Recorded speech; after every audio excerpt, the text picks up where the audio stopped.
Hello, my name is Gary Cook. I live in Hartfield, Virginia. I am currently the co-chair of Public Image and Public Relations for the Rotary Club of Middlesex County, Virginia. We are here today, April 4, 2022, at the Middlesex Museum and Historical Society in Saluda, Virginia. I am here with Susan Gordon, a founding member and the second president of the Middlesex Rotary Club, and Bob Tassone, also a founding member and the third president of the Middlesex Rotary Club. We're going to spend the next few minutes talking with both of them about the founding and early years of the club. I would like them first to ask them to introduce themselves to you. So Susan, would you kindly introduce yourself? My pleasure. I am Susan Gordon. It was my pleasure to be one of the co-founders of the Middlesex Rotary Club. At the time, my family and I were living here in Middlesex County. I was working for C&F Bank, who was very supportive of the adventure. I had been a member of a Rotary Club over in Kilmarnock, Virginia, and had enjoyed it very much. We wanted to bring the benefit of Rotary over to the Middlesex County, and luckily I had some great folks here to help me do that. Oh, thank you. Bob, go ahead.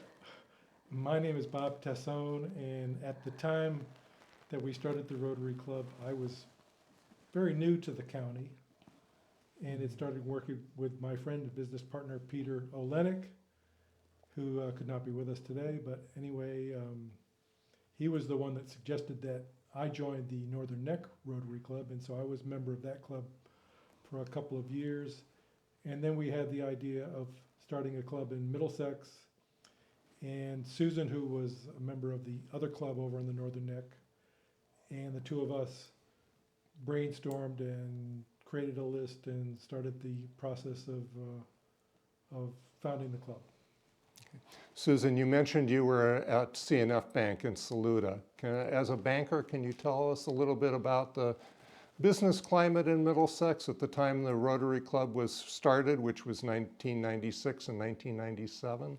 Yes, we are definitely, we still are, definitely in a rural area. It's sort of interesting trying to develop business in an area that doesn't have street addresses, or at least it didn't at the time. And so it was a challenging process to get to know people in the area. The good news for me was people need banks, and so they tended to walk through the door, but still. We wanted to be able to work with individuals. Many business people here in the county had grown their business over many years, and they were family businesses, and many people in the family continued to work for them. Those of us who moved here later were actually called come-heres. And that was a double-edged sword, because some people wanted to come talk to us come-heres because we didn't know them and have any preconceived notions. Others were very skeptical of talking to people from across the river. But it turned out that in getting to know all of these people, we found that there were a tremendous number of business professionals who wanted a different lifestyle who were out here. And so those were the ones that we looked for to start our enterprise of the Rotary Club. Okay. Were women represented in the business and professional community at that time in the county? There were some. Many of the women were in the more traditional roles here, working for the school or maybe staffing for some of the government positions, but there were some women entrepreneurs in the county. And one of our original, and I believe continuing goals for the Rotary Club was to have both men and women from the beginning, people from Upper County and down county, down in Deltaville, everybody in between get a good representation. Also, black and white. We really didn't have much of a Hispanic representation in the community at that point, but we wanted it to be inclusive and for people of all parts of the county to get to know one another and start being able to do a higher level of professional business with one another. People who they would know they could trust. Okay. Bob, I understand that Rotary is the oldest service club in the nation. It was founded in Chicago in 1905, but Rotary is not the oldest service club in Middlesex County. The Lions were started in Deltaville in 1962, and the Kiwanis were started, I believe, in Urbana in 1978. Rotary wasn't started until 1997. So those clubs had a significant head start on Rotary at the time. Did Rotary offer prospective members anything new or different from what those existing service clubs offered? I don't know. I wasn't really an expert at the Lions Club or the Kiwanis Club. I know that there are a lot of really excellent people in those clubs, and I visited them, and I actually spoke to the Lions Club at one time about the Pride of Middlesex. So, but I joined the Rotary Club because it was suggested to me, and that's why most people join Rotaries, because someone asks them to come to a meeting. Like, you are asked to do it, and then you come and you meet people and you find out what the organization is about, and you decide that you want to be a part of it. And so we didn't really, I mean, we were aware of the other clubs, but I don't think we ever looked at it as a competition or anything like that. Okay. That was my follow-up question. I understand that you and some of the other charter members were members of other Rotary clubs at the time our club started. Did those clubs view the Rotary Club in Middlesex as competition? Had they grown too large at the Kiwanis Irvington Whitestone Club or the Rotary Club of the Northern Neck that they needed to split up to have a more manageable group? Not at all. Not at all. When we worked with our particular clubs, I was in the Kilmarnock Irvington Whitestone Club, because there wasn't a large business base here in Middlesex for a long time, there weren't enough members to support an active Rotary Club. And so those of us who were from Middlesex, like Bob and Pete and myself, who were in clubs over on the other side of the river, worked and helped to bring about successful activities over there, and some of that money came back to Middlesex County. But it wasn't a huge amount. It was a modest proportion, and we felt that by the time that we were proposing this venture in 1996, that the county had grown enough that it could support an active club of its own, and they were very excited and supportive of us, and they were glad to have additional Rotarians spreading the message of Rotary and doing other good works in the community. Okay. Rotary clubs in the past, Susan, had a reputation for being good old boys clubs.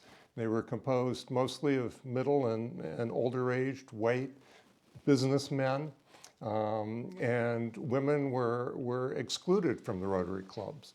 In fact, in a Rotary club in California, the Duarte Club, brought suit when they lost their charter for admitting one or more women back in the mid-'80s. The case went all the way to the Supreme Court, and in 1987, the court ruled that Rotary could not exclude women on the basis of a First Amendment right. That was 1987. Our club was founded and formed 10 years later in 1997, but things can change slowly, though. So what was it like being a woman in Rotary in 1997? Well, I actually became a Rotarian in 1992, and it was definitely different back then. It was a challenging experience. I was honored to be the first woman invited to be a member of the Kilmarnock Irvington Whitestone Club. It came about because the individual, a gentleman who had managed the bank that I was working for over in the Kilmarnock area, had moved on to another position. And when I replaced him, I saw the good works that Rotary was doing and spoke to some Rotarians about how you go about participating. And they felt that with the previous male gentleman having been a member of the club, it was only appropriate that the next managing member of the firm in that position would be a member too. So I was recruited. I will always remember that as we came to the door for lunch, my sponsor, Larry Faison, who was the town manager, looked at me and said, "By the way, you look wonderful, so if anyone's looking, don't worry about it, but you will be the only woman in the room," and walked me through the door. It was an interesting process. It was a longer, very highly debated process back then than it was now, but I was admitted for membership and still have some wonderful lasting friendships from over on that side of the river. Okay. Were there other women you knew who desired to belong to Rotary and had difficulties joining? We had some members of our own club who had challenges. Again, time moves, clubs move at a different pace in different areas. Mary Buxton had wanted to be a member of a club in Newport News and was not able to, so I think Middlesex Rotary was the first club she was able to become a member of. Marguerite Hasnut had, even after becoming a Rotarian here, went to her home in Austria and took a letter of introduction, and they didn't believe her. They didn't believe her. So Marie Suyas wanted to belong to the same club as her husband, Jerry. And again, it was a challenge for a woman. And so she wound up starting one of the only two, I believe, all-women clubs in Rotary International. So one was here, and I believe the other was in the Philippines. Yes, I recall Jerry telling me about her starting that. It was an East Henrico Rotary Club. Yep, that she no started. doubt about it. Marie Yeah. was a force. Yeah, good. Bob, what we're talking about, diversity, equity, and inclusion, is a hot topic in a lot of organizations nowadays, but it probably was not back in 1997. Was there much diversity in the early Rotary Club in Middlesex at the time? And how was that reflected in the membership and your recruitment efforts for new members? Well, I can tell you that it was first and foremost in our mind, diversity in the club. And I know that Chauncey Mann, I spoke with Chauncey about joining the club, and he was very active in the community already, and he had lots of reasons to not become active in the club. But I literally begged him to join because I didn't want it to be an all-white Rotary Club. Mm-hmm. So I begged him. I said, and I told him that's the reason that I was begging him, because I said, you know, I don't want you to do this for you or for me. I want you to do this for the club, for the impression that we have, because if we have one African American member, then we can have more than one. I mean, we're not excluding anybody. And he became one of my very best friends. I hardly knew him when I begged him to join, but he became one of my best friends in the world. And so I'm glad that I did that, because I spent most of 20 years being his pal. He worked with me on the electoral board for a long time, and he was as dedicated to Rotary as anybody. Yes. He loved Rotary. He loved everything that we did, and we had a great time together. Chauncey actually received an award from Rotary. He was one of the Pride of Middlesex, yes. Well, no, in addition to Yeah. Pride of Middlesex, Oh, yeah. in the second year, I Yeah. think our second year, we nominated Chauncey for a service award, noted all that he did to participate in the 4 primary areas of service at the time, and he received a district award for that. So, yes, we all lobbied Chauncey hard, and we were very, very glad that he became a member of the club, and also made it more comfortable for other African Americans in the community to join. It was great. Okay. Susan, when did the founding group or nucleus of early people first begin to meet, and where did they meet? We started meeting in sometime in 1996, and we usually had lunch together at Angelo's Pizza Parlor in Urbana. It was fairly close and a good place to have Colonial lunch. Pizza. Oh, Colonial Pizza. That's right. Thank you, Bob. And so we would get together there, and as opportunities came up and other people were interested, we'd tell them, come on down for lunch. John McCone soon came, and others from the community, and we would work on getting together lists of different organizations and people within those organizations that we felt would be a good fit for Rotary and for Rotary in Middlesex. Bob, following up on that, can you tell us a little bit about some of the other early founding members of Middlesex Rotary and what businesses or professions they were in? This is where I may defer to Susan a little bit, but specifically, in my insurance agency, we had a couple of other associates, and so Don Terrell and Brendan O'Brien, who worked with us, joined the club. I can remember approaching John McCone with Pete, because at the time he was managing a marina down in Deltaville, and his big personality came out from the first time that I met him. And then, I mean, we had lots of others, John England, Paul Sherwood, help me, Susan, Aubrey Hall.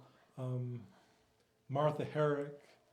Yeah, Martha and, Herrick, definitely. I mean, so we had a very, very, very smart, energetic group of professional people that started the club, and Andy Berry, uh, Shannon Haley. oh yeah, I mean lots of great people. Yeah. I mean you'd have to pull out the list, because I'm sure I forget lots of people, but it's a terrific group of people. What benefits or reasons did you give in your recruitment of them for joining Rotary? What was the approach? I don't know what you remember, but I mean, to me, it was just pretty simple. You know, we belong to a club over the Northern Neck. We think it's time that we have one in Middlesex. I mean, I think people join Rotary for selfish reasons sometimes. They think, well, oh, I can make some connections. This would be a good way to meet people, so forth. But then when you get there for a while, you realize that you're not really there for your own benefit. You're there for the greater good that it represents. And Rotary doesn't owe me anything. I mean, I've made connections, but that's not why you're there. And even today, I mean, we're still recruiting people. I belong to Rotary, and I'll talk to people. I'll say, why don't you come to the meeting at lunchtime? It's a great way to meet people. I mean, I would still use that as a reason to get them to come, even though once you get there and you hang around for a while, you realize that it's larger than that. It is larger than that, and we want to do good things for our community. We want to do good things for the world. Very few of us have so much wealth that we could do it all on our own, but if we can leverage one another's talents and leverage the capability of Rotary with its wonderful expansive connections throughout the world, we're able to make a huge number of things happen. And so it's like concentric circles out from the beginning in the community and spreading out through the entire world. We always had activities both in action both locally and the larger activities of Rotary International. And everyone had something that was their particular thing to care about. And with all that caring, it worked. it worked tremendously. The Rotary Club of Middlesex Urbana received its official charter from Rotary International on March 24 in 1997. Susan, can you tell us a little bit about the requirements for receiving a charter from RI and what was involved here with the club to get it? You're testing my memory, but we had several different requirements to fulfill. The most crucial one was having 30 people agreed to be regular members. And I think we went a little over. I think we had 32, 34 when we finally sent in the paperwork. We had to learn all about what it took to run a Rotary Club. We had John Hooper, who was the district governor's representative for our area, Area 1, who assisted us with this and helped us understand what the reporting requirements would be, that we needed different chairs for the areas of service, how we needed to pull this together. Simple things like it is the Rotary Club of Middlesex Urbana because a city name had to be included in the incorporation. That's our first meeting place was in Urbana. Our first meeting place was in Urbana, but we had to have a city name. It couldn't be just the whole county. So there were big, broad aspects to making the requirements, but there were also details that Rotary International wanted, and they were a little different for clubs in the country and to meet them, but we were able to bring it all together. Took us a little over a year, don't you think, Bob? I think it was about a year. Probably. Yeah, to bring all the pieces together and have the commitments from professionals in a wide array of service areas representing different aspects and classifications, and so those were a lot of the primary ones. And we were sponsored by the two clubs that we came from. In other Yes. words, we had their help and their advice and their support. The bell was donated by one club, and the banner was by another club, and so forth. And Was that a requirement to have a sponsor or Yes. not? It Yes. was. And it actually worked out well. The district governors were given their goals for the year every year, depending on who Rotary International had as a president, or the different areas of Rotary. And the year that we were interested in doing it, it happened that our district governor was Tintin New Rashid, and one of her goals from Rotary International was to add a new club in the district. So we dovetailed well and received a lot of good support, as Bob said, from our two sponsoring clubs and the community, and that went a long way to helping us put it together. But it took over a year, and then once begun, it was very popular. It was novel. People wanted to come and see what it was about, and we were having good speakers. And so it caught on and grew from there. And then I would add that we, in our first year or two, we sponsored another club. West Point. I don't know how that got started, but I can remember going over to West Point And meeting with as them. if we knew what we were doing. This is true. The new Rotary Club held a charter banquet April 30, 1997, in which the district governor, you mentioned, Tintin New Rashid, came and presented the official charter and inducted the charter members of the club. What do you recall about that evening or in that event, Susan? Well, Tintin and her husband, I believe his name was Bellel, came down from Northern Virginia, and exactly as you said, got to know everyone personally. And we were also delighted and surprised that evening that Graham Greene, the next incoming district governor, who was actually district governor during my year of presidency, came down, and one of Graham's great talents was playing the piano. So we had a grand occasion over at the Chesapeake Inn at the time. And it was a wonderful evening. People got to know one another, and that was a great way to launch the Rotary Club of Middlesex County. Okay. You had another musician in the charter members, John Mulligan. Yes. Did Yes. he play? He What tinkled did the he keys play? as well, yes. Piano or He did keyboard too. also? Yes. Very good. Okay. Jack Mulligan was an outstanding pianist. He taught it, he played professionally. He was a great addition to the club and special occasions. Okay. Susan, I'll draw on your memory again. Who were the first officers in the club? So the first officers, Pete Olenek was the first president. I was secretary and president-elect.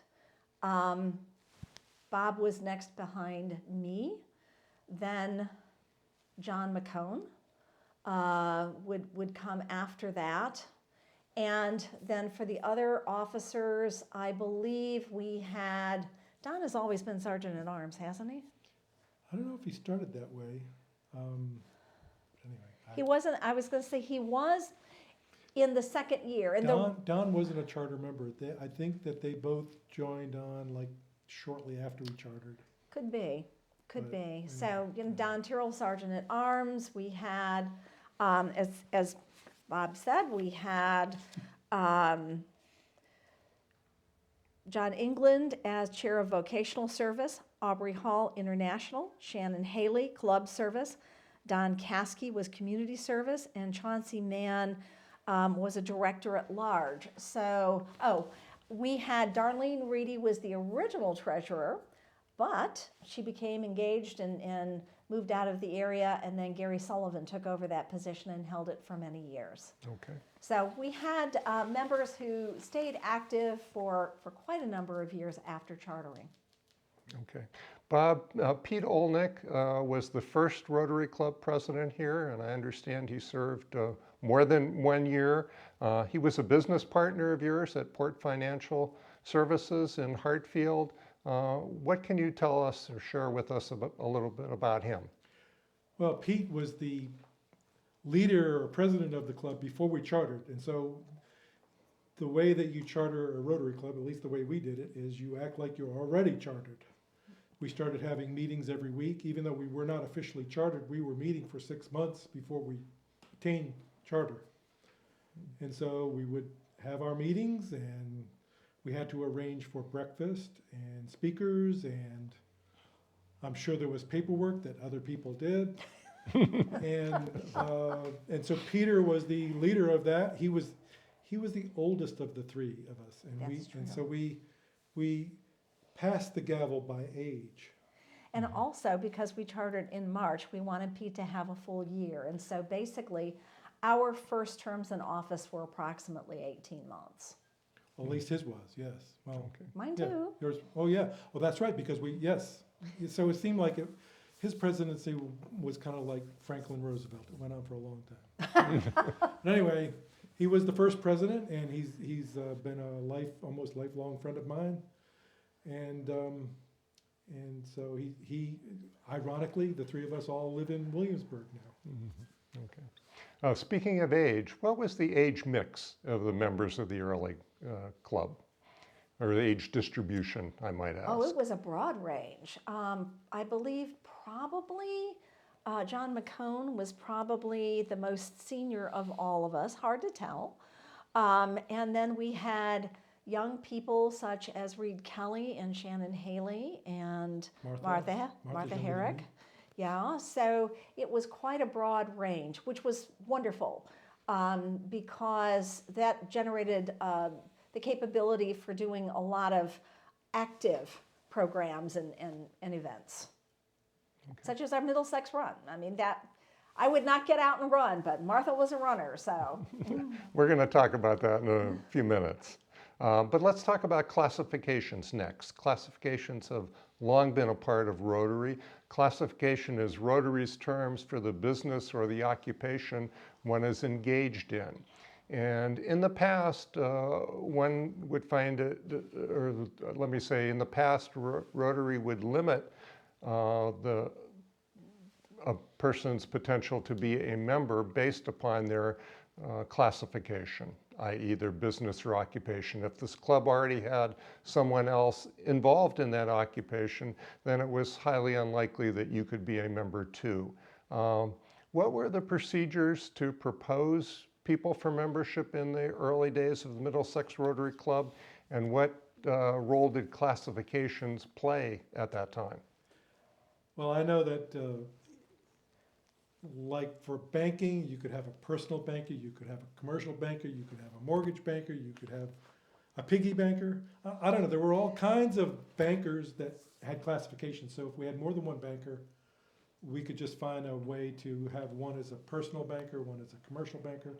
With insurance, we could have property and casualty, or life, or long-term care, or so Okay. it was never a problem. We had enough classifications to where we didn't turn away anybody. You could slice it or dice it, so it was not a problem. Right. Yeah. We actually had a list of classifications, and we went out and looked for people to fill those classifications. So, and exactly as Bob said, there were wonderful people out there just waiting to be found. Okay. Fundraising is a major part of Rotary, and it's what enables Rotary to serve the community.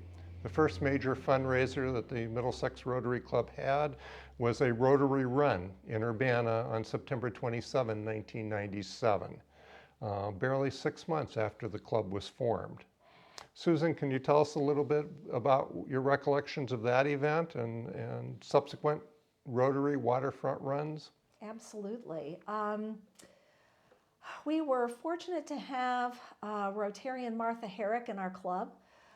When we were looking for different activities that might become fundraisers, since we were new and didn't have a lot of reserves to put on events, we looked for something that would be reasonable for us to handle as well as cost effective. And Martha, because she was a runner, and I believe Fraser Whitehead, another charter member, I believe also ran. Fraser was in marketing and helped Martha.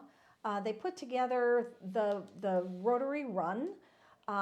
Martha knew a number of the presidents of different area running clubs, and so she solicited the clubs in Williamsburg and Newport News. Williamsburg came through and they helped us put together a course that would be trying to think of the right word for it, exacting and correct. So it would be an official run, all the right distances.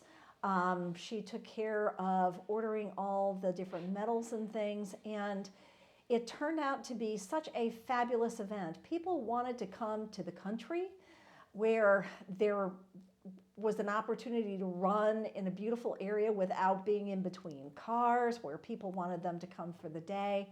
We had different merchants throughout the county offer opportunities for people to have lunch and visit and do different things in the county.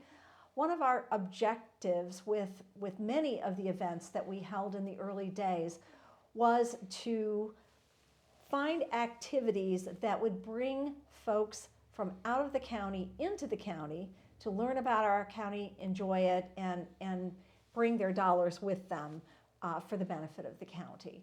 So even at our first run, we were fortunate that one of the coaches from Christchurch School, and all the schools in the area sent us runners, but one of the former coaches of Christchurch School was training down in North Carolina and heard about it and brought college runners, and some of his college runners were from far away as Kenya. So we had some amazing runners at our runs, and that made it very popular because it was really competitive. So a nice day in the country plus a really competitive run for folks who wanted to get out into our area. And Bob, I understand it was more than just a run. There were other activities that day, so it sort of became kind of an all-day event, was I it can tell not? you, first of all, Bay Design Group sponsored the first run because Don Caskey, who was one of the owners of Bay Design Group, was in the club. Mm-hmm.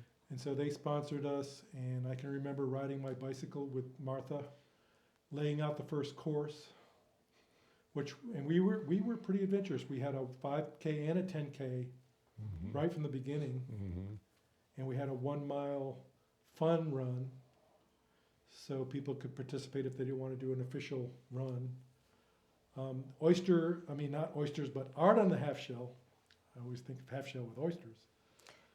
Art on the half shell started because of the Rotary run and continued for years after that. I don't know if it survived COVID, but that was on the same day as the run, the art on the half shell, because we would be finished with the run before lunchtime. It was a morning activity. And then the art on the half shell went on from there. Okay. Another major fundraising project from Middlesex Rotary was the Pride of Middlesex Award. And the first one was held in March of 1998. Bob, what can you recall about the first POM banquet? Well, I recall being there and receiving my little pin because I was in the first class, I suppose, because I was on the rescue squad. But Mary Buxton thought of the idea, and it was kind of like a Citizen of the Year type of thing, or Man of the Year, or Woman of the Year, Person of the Year. So we started with the rescue squads, and then we went on to individual folks, and many wonderful people, Louise Gray, Sherman Holmes, and Aubrey Hall, and Chauncey Mann, and Charlie Revere, and many, many different people in the club. Mr. Bristow have all been honored by the Pride of Middlesex. The first event was a large group of rescue squad people in uniform enjoying dinner, and the club managed to pay for all of their dinners with the sponsorships and donate to the rescue squads. I read there were 99 of them. Wow. So that was a big group. Where were they held? Depended on who was being honored. I'm not sure. Where was the first one? I think we started at Christ Church cafeteria. We were there for a number of years.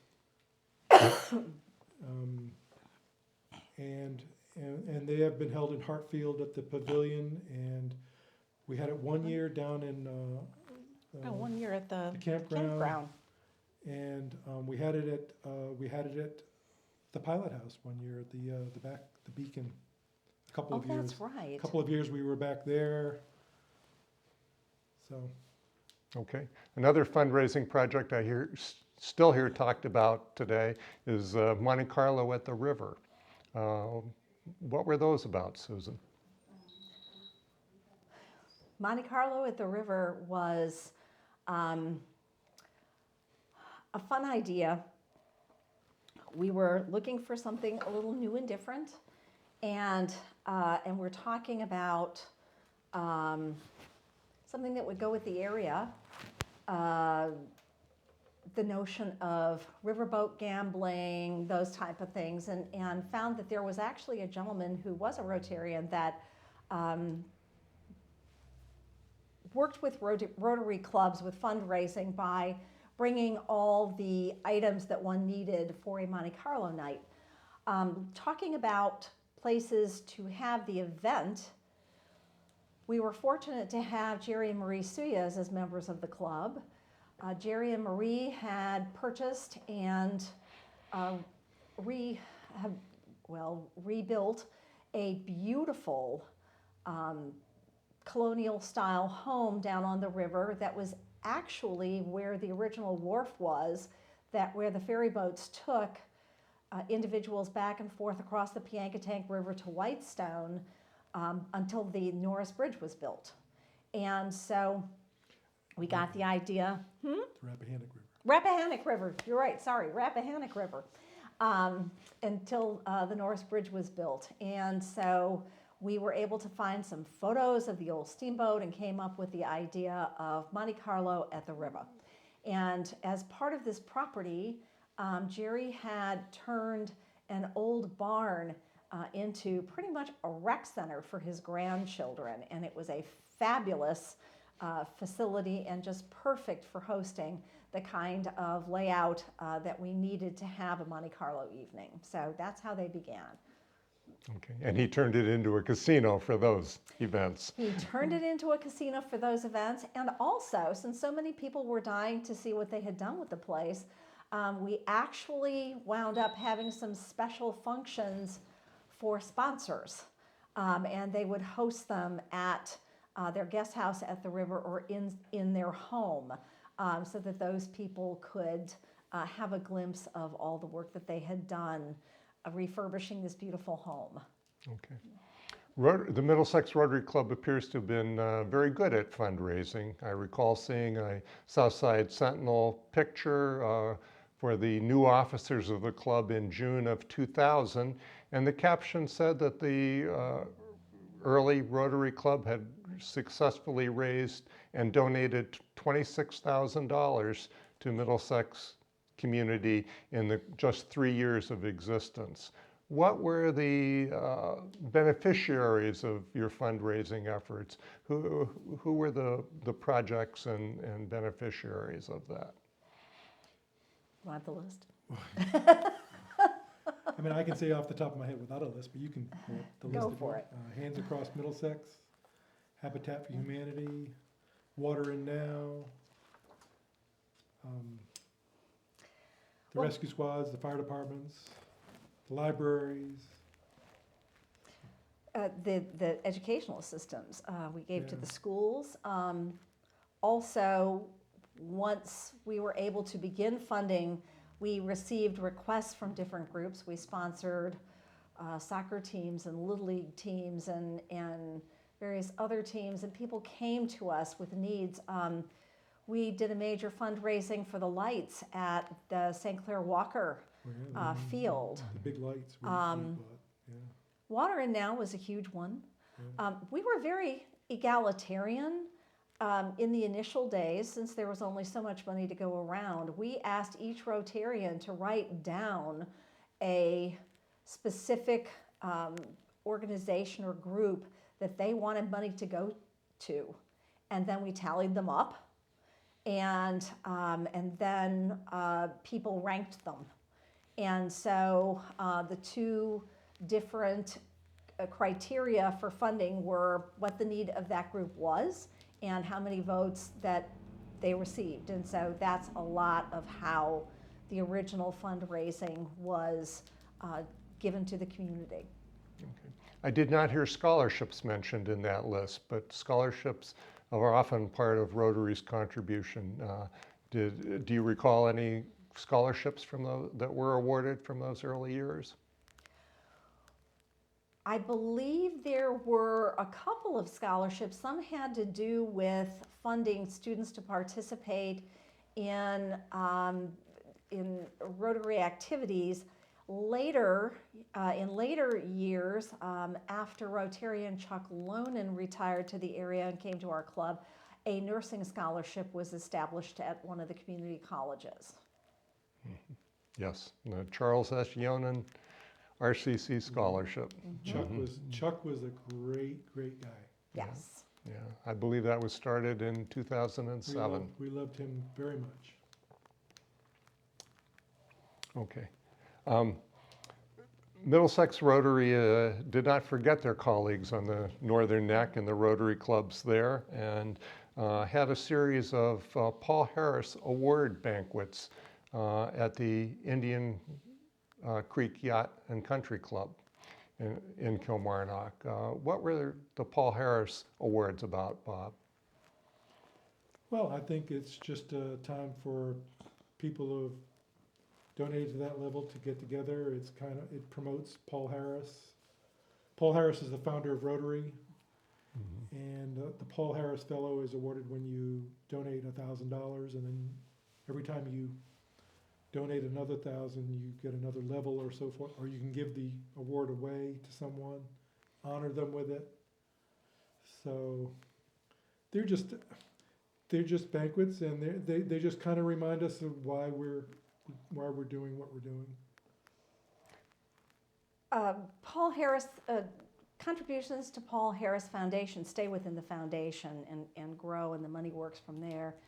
And agreeing with Bob's point, they wanted to have a fund where people could contribute to a higher level and have grow the fund so that long-term works of Rotary could be achieved.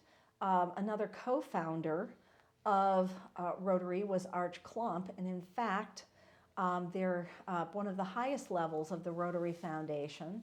And Bob and I are both pleased to be multiple Paul Harris Fellows, but one of the highest recognitions of the Paul Harris Foundation is to be in the Arch Klump Society, and those were for very significant contributors, and our own Chuck Lonan was a member of the Arch Klump Society. Oh, okay, I did not know that. All this fundraising sounds like a lot of work. What did you guys do for fun? Were there social events or social activities for members, spouses? Yeah, sure. There were Christmas parties and sometimes quarterly social events and so forth. I know that we had them down at the museum in Deltaville, the Maritime Park down there. We had cookouts. We had the Christmas party one year at the Caskey House in Urbana. Yeah, Jerry's house was always kind of open Oh for yeah, that. absolutely. Yeah, well, I mean, we were, and we still are, friends.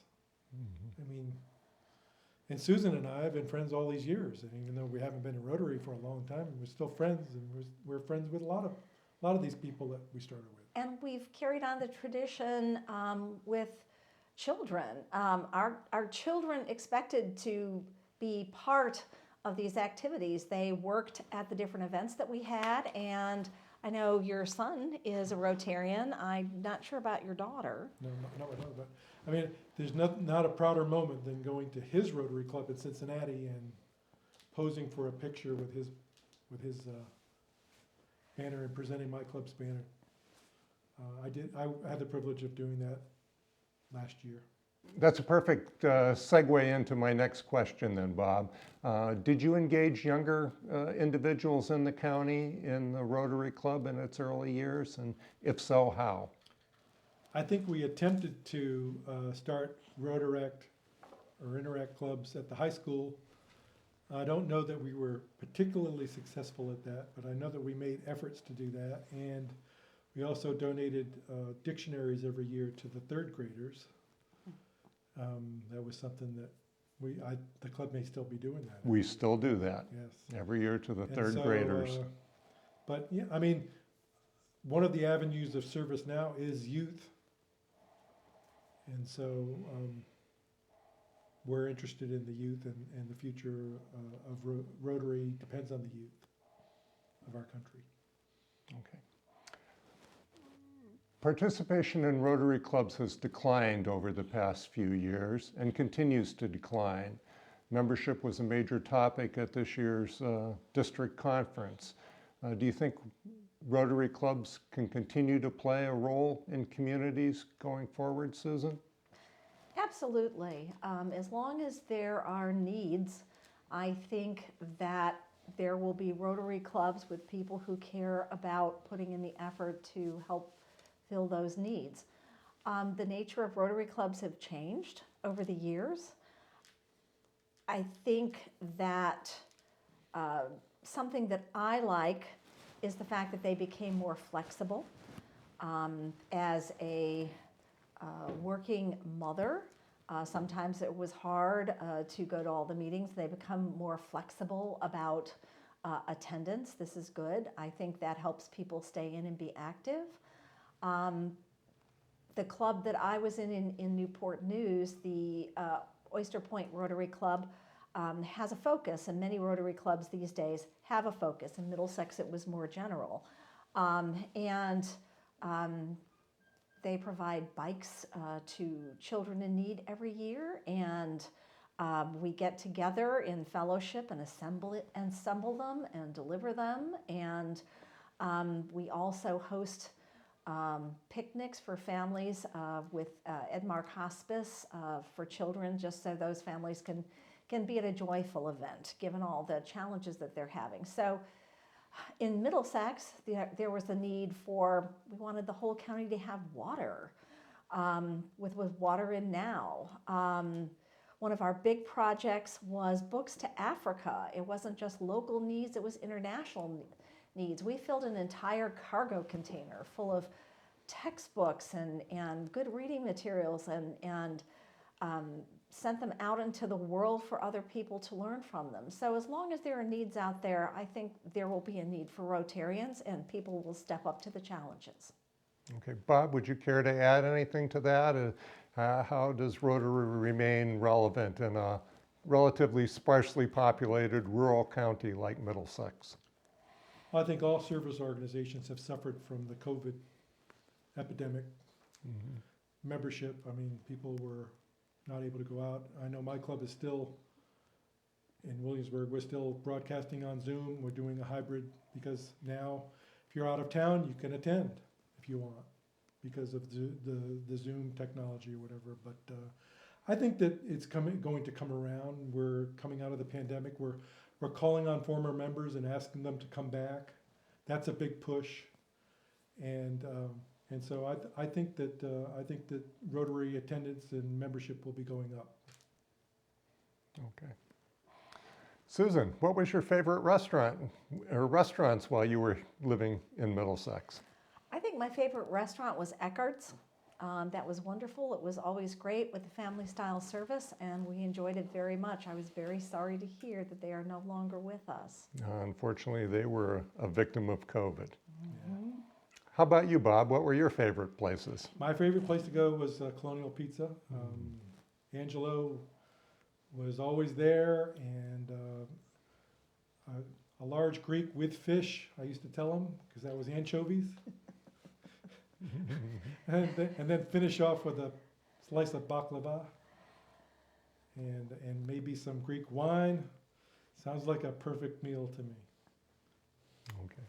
We are at the end of our time for this interview. I would like to thank Susan Gordon and Bob Tassone for starting the Rotary Club in Middlesex and for returning to Saluda today for this interview. I also would like to thank Marilyn South, the president of the Middlesex Museum and Historical Society, for hosting this oral history series. And on behalf of the Rotary Club of Middlesex, we'd like to thank you, the viewers, for watching this. Thank you. All right, guys. Yeah, Thank you very much. That was it was painless. And then they're going to call us and say the equipment wasn't working. We need to come back next week.